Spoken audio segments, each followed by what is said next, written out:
Students, आप लोगों में से काफ़ी सारे लोग मुझे जब इस समय बात होती है मेरी, एक ही सवाल होता है, सर फिजिक्स कैसे पढ़ें। और बहुत सारे लोग का ये भी सवाल होता है कि सर बिना फिजिक्स पढ़े नीट में हो सकता है क्या। ठीक है, तो एक चीज़ समझ लेते हैं, कट ऑफ का जो ट्रेंड चल रहा है ना, आप ये मान लीजिए कि आगे की दुनिया में 550 से कम में नीट में शायद सिलेक्शन नहीं होगा। सिलेक्शन का मतलब गवर्नमेंट कॉलेज में नहीं होगा। इस 550 का ब्रेकअप करें तो चलिए, आपका बायो में बहुत अच्छा 300 आ जाएंगे, 360 में से, है ना। उसके साथ 130 नंबर केमिस्ट्री में आ जाएंगे आउट ऑफ 180। कितने नंबर रह गए? 120 नंबर फिजिक्स में। ये जो है, आप जितने भी वेरिएशन लगा लेंगे, या तो आप पूरे पूरे यहाँ से कर दिए, इन दोनों को ऐड कर दोगे पूरे पूरे, तो भी 540 ही होते हैं, 550 नहीं होते। ठीक है, और पूरे पूरे लाना मुश्किल है, ऐसा नहीं है कि बायो और केमिस्ट्री में मुश्किल सवाल नहीं होंगे। ठीक है, तो आप ये समझ लीजिए कि आपका कितना भी अच्छा फिजिक्स, कितना भी अच्छा बायो और केमिस्ट्री हो रहा है, फिजिक्स के अंदर कम से कम 100 से 130 नंबर चाहिए। ठीक है, 100 से 130 नंबर चाहिए। मैं जनरल और ओबीसी के हिसाब से बात कर रहा हूँ, ये नंबर उतने ही थोड़े कम हो जाएंगे एससी एसटी के लिए, जहाँ पे कट ऑफ थोड़ा कम जाता है। तो पहली चीज ये है कि फिजिक्स से भाग नहीं सकते। ठीक है, ये एक रियलिटी है। अब भाग नहीं सकते तो इसे खड़े होकर झेल ही लेते हैं और इसको फतेह करने की कोशिश करते हैं। ठीक है, दूसरा सवाल आता है कि सर क्या करें, सब आता था, सारे फॉर्मूले आते थे, पेपर फिर भी नहीं हुआ। और आप देखेंगे फिजिक्स का यदि पैटर्न देखेंगे पिछले सालों में, लेवल थोड़ा बढ़ता जा रहा है और कट ऑफ भी बढ़ती जा रही है। ठीक है, तो हो ये रहा है कि आपको फॉर्मूले आते हैं पर वो फॉर्मूले अप्लाई नहीं कर पा रहे। ठीक है, अप्लाई नहीं कर पा रहे, क्वेश्चन नहीं कर पा रहे, परेशान है, हे भगवान ये क्या हो गया। तो मैंने सोचा कि इस चीज़ को है ना थोड़ा डिटेल में डिस्कस करते हैं, क्योंकि हम बच्चों से जो हमारा वीडियो कोर्स ले रहे हैं, और जनरली भी मैं आप लोगों से कहता हूँ, कुछ वीडियोस यूट्यूब पे भी अवेलेबल है, कि आपको पढ़ना ऐसे है, एनसीईआरटी पढ़नी है। ठीक है, उसके साथ वीडियो देखना है और वीडियो देखते हुए नोट्स लेना है। ठीक है, और उसके साथ हर एक चैप्टर के 100 प्रॉब्लम प्रैक्टिस कर लेना है। ये अपना मंत्र है ना, अपने पढ़ाई के ये 3 बॉक्सेस हैं। ठीक है, तो मैंने कहा कि मैं ऐसा करता हूँ, शायद मैं सच्चे सवाल का अच्छी तरह जवाब नहीं दे पा रहा कि कैसे एनसीईआरटी पढ़े, वीडियो से क्या होगा, फॉर्मूले आते जा रहे हैं और फिर भी सवाल नहीं हो रहे। ठीक है, क्या करें इस सारी चीज़ के बारे में। तो मैंने सोचा 2 लोग को इनवाइट करता हूँ। जयप्रकाश है, मेरे को फाउंडर है, आईआईटी में रैंक लिख देता हूँ 44 होते थे। ठीक है, रैंक 44, जिन लोगों को पता है बहुत ज़बरदस्त रैंक होती है, 44 होते थे। तो मैं जयप्रकाश को बुला लेता हूँ यहाँ पे, और मैं उनके साथ विवेक पांडे को बुला लेता हूँ, जो नीट प्रेप की amongst the most popular faculty है, फिजिक्स पढ़ाते हैं, आईआईटी गुवाहाटी से है। ठीक है, आपने चैप्टर भी देखेंगे उनके, rotational motion, work energy power, ray optics, units and dimensions, electrostatic potential and capacitance. ठीक है, तो आ जाइए जयप्रकाश और विवेक, आप आ जाइए और जरा इस वाली गुत्थी को बताइए। फिजिक्स से भाग नहीं सकते, फॉर्मूले सारे आते हैं पर सवाल नहीं हो रहे, तो प्रॉब्लम क्या हो रही है, ऐसा क्या है कि फॉर्मूले आते हैं क्यों सवाल नहीं कर पा रहा। तो विवेक, मैं आपको माइक लगा देता हूँ, आप सामने देख के बच्चों को बताना चालू करिए, और आपके साथ इंटरेक्शन जयप्रकाश करेंगे। बेसिकली क्या है ना, बच्चों के पास सी ऑफ फॉर्मूलाज है। इट मीन्स अगर वो फिजिक्स को नीचे की तरफ से देखते हैं तो फिजिक्स में मतलब there are hundreds of formulas. तो सर्टेनली बच्चे इन सबको याद करने की कोशिश करेंगे, वो चाहेंगे कि ज़्यादा से ज़्यादा उन्हें चीज़ें याद रहें, बट फिर भी वो उनको मिसअंडरस्टैंड कर लेते हैं, जिसकी मदद से वो प्रॉब्लम्स में पूछी हुई जो उनने जो चीज़ प्रॉब्लम पूछी है वहाँ पे उस चीज़ को सही से अप्लाई नहीं कर पाते। ठीक है, मैं अगर मोटे मोटे शब्दों में कहूँ कि फिजिक्स को देखने के लिए आप उसको बाहर से मत देखो, उसको अंदर से देखो। फिजिक्स को अंडरस्टैंड करने के लिए 2 ही इंपॉर्टेंट चीज़ें हैं, एक तो फिजिक्स की डेफिनेशंस और दूसरा फिजिक्स के फंडामेंटल लॉज। डेफिनेशन और लॉ मिलके इतने सारे रिजल्ट बनाते हैं।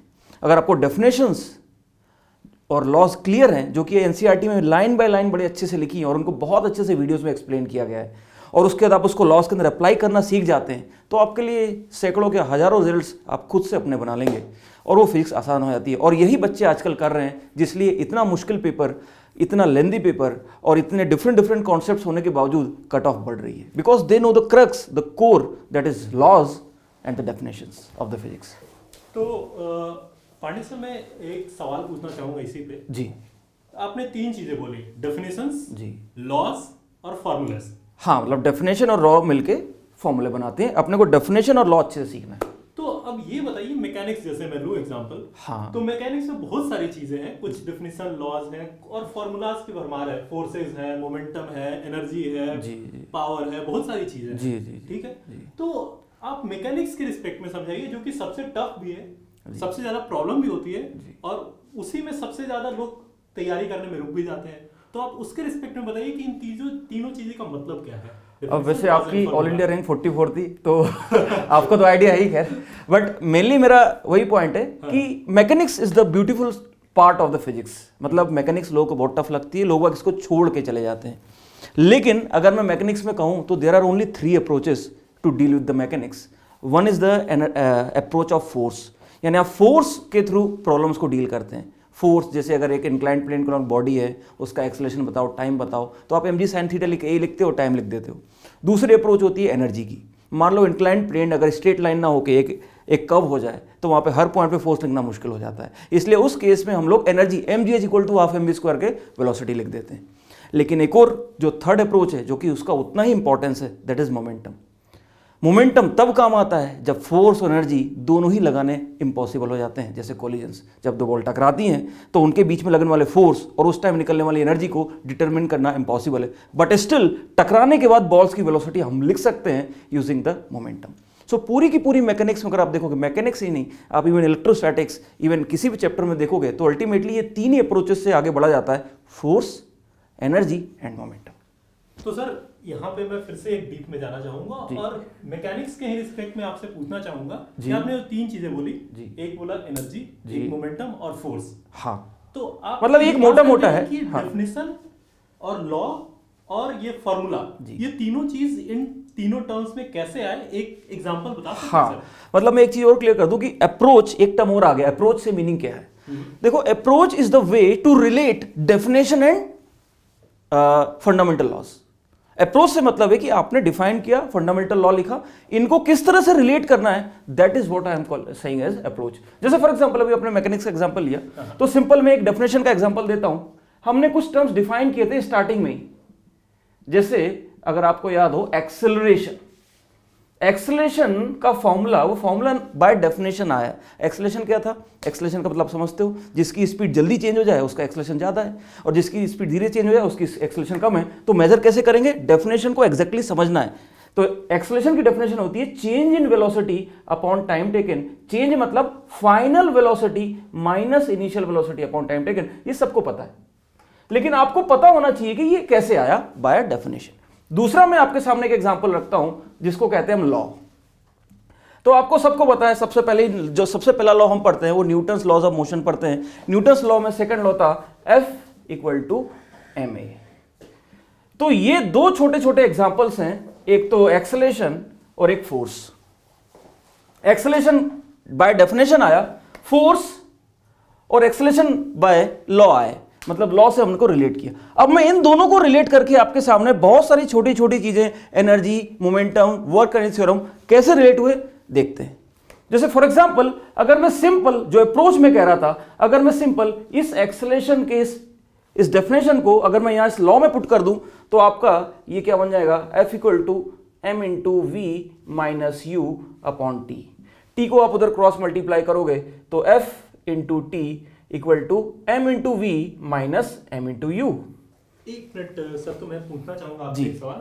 तो क्या ये एक फॉर्मूला हो गया? यस, ये एक फॉर्मूला हो गया है। ये आपने पढ़ा है फोर्स इनटू टाइम। अब अगर आप इसको सीधा रटने की कोशिश करोगे तो आपको ये समझ में नहीं आएगा कि आया कैसे, क्या हो रहा है। लेकिन अगर जब रिलेट कर पाओगे इनसे, को देखोगे कि ये तो सेम चीजें हैं, डेफिनेशन लॉ कंबाइंड हो गए। फोर्स और टी को हम एक नया नाम देते हैं जिसको हम क्या बोल देते हैं?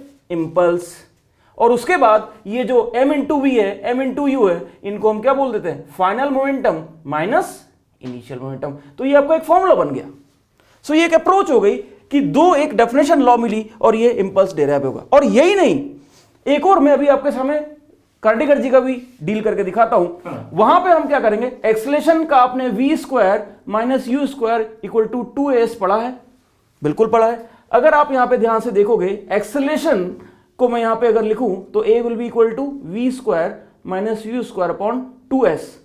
अब फिर से मैं इसको अपने फोर्स में डालता हूं तो आप देखेंगे तो आपका F equal to m into a था, m into v square, acceleration डाल रहा हूं मैं, ए की जगह ये डाल रहा हूं, v square minus u square upon 2 into s, 2 into s उधर चला गया, ये एस उधर चला गया, तो force into distance equal to, यहां पे आप देखोगे तो m v square by 2 minus m u square by 2, फिर से एक ये नया फॉर्मूला बन गया जिसको आप कहते हैं वर्क एनर्जी थ्योरम।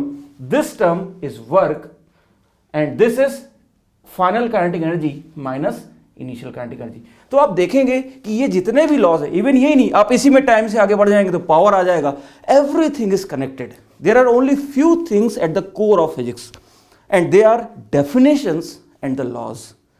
उन दोनों को कंबाइन करके हम डिफरेंट रिजल्ट्स क्रिएट करते हैं, और वो जो तरीके हैं उनको हम उनकी अप्रोचेस कहते हैं। तो इनकी संख्या ज़्यादा नहीं है पूरे फिजिक्स में। जैसे मैंने आपको मैकेनिक्स में कहा, मैकेनिक्स में 2-3 ऐसी अप्रोचेस है, ऐसी थर्मोडायनेमिक्स में है, ऐसी ऑप्टिक्स में है। अगर आपको वो क्लियर है तो सर्टेनली आप फिजिक्स को कैसे भी प्रॉब्लम आ जाए, आप उसी टाइम अपने हिसाब से अपना वहाँ पे एक अपना फॉर्मूला बना के कम टाइम में उसे सॉल्व कर सकते हैं। And that is the only way I think कि फिजिक्स को आसानी से डील किया जा सकता है। तो सर बस क्लैरिफाई करने के लिए ये वाली चीज भी हाँ, कहीं से आ रही है। बिल्कुल ठीक है जी। ओके।